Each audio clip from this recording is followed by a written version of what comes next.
Hi, ma'am. Hello, how are you? Good, thank you. How are you today? I'm good, how are you? That's good. You're doing good. Good afternoon, Good ma'am. afternoon. I made some notes so I can follow up easily without forgetting anything. Sure.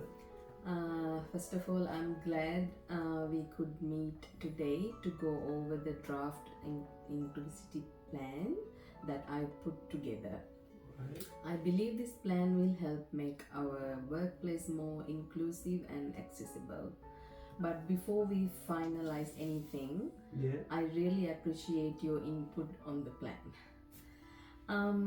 Here's an overview of what I've drafted so far. I focused on two main stakeholders, Mm-hmm. colleague Jasmine from the IT department, Yeah. who has a childcare responsibilities, and internal client from Robert Yeah. from the accounts department, Sure. who needs support with dietary requirements. Right. I proposed making adjustments to their work task and incorporating flexible working hours for Jasmine and ensuring gluten-free catering options for Robert. Okay. I also made sure to follow relevant legislation, including the Disability Discrimination Act and the Equal Employment Opportunity Act. Additionally, I've taken into account our company's policies on discrimination, harassment, and diversity.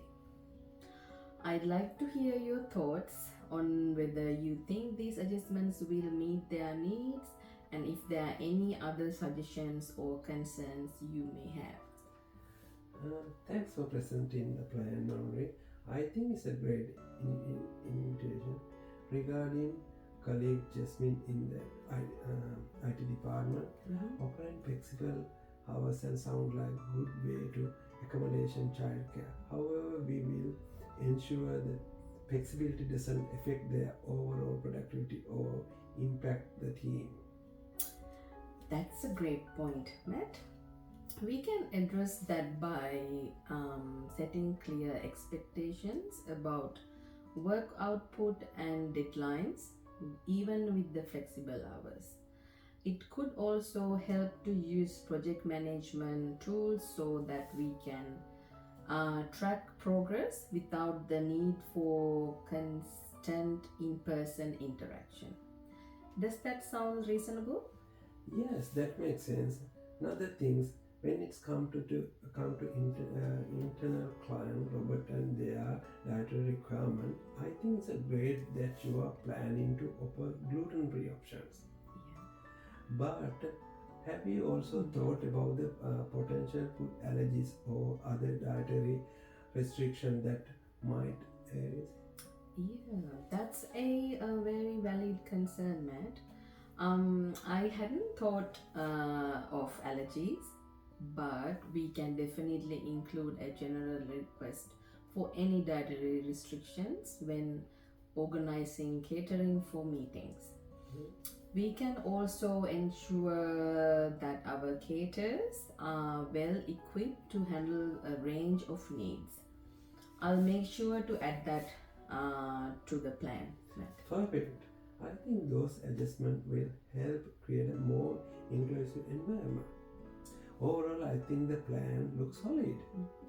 One last thing, how will we monitor the success of those changes over the time? I think it's important to evaluators if they are really making a difference for the team members involved. That's a great suggestion, Matt. We could set up a brief review after 1 month to check in with Jasmine and Robert to see how the adjustments are working for them. This would give us a chance to gather any feedback and make improvements as needed.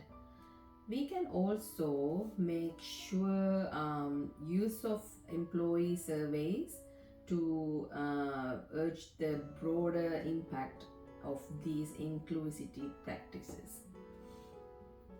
I agree. Continuous feedback is key to ensure the plan is effective. Overall, I think that inclusive plan is on the right track. I don't see any major changes needed, but I would just recommend ensure that we follow up those impacted by these changes to make sure they are comfortable and their needs are being met. Thank you for your feedback, Matt. I appreciate your thoughtful suggestions. I'll make sure to include the follow up steps in the final plan. I'll revise the document to these changes and send it to out for review. I'm confident this plan will create a more inclusive work environment. Thanks again for your input, and let's touch base soon to finalize everything. Well, good. Thank you, Manuri. Thank you. Thank you for your time. Thank you. Have a good day.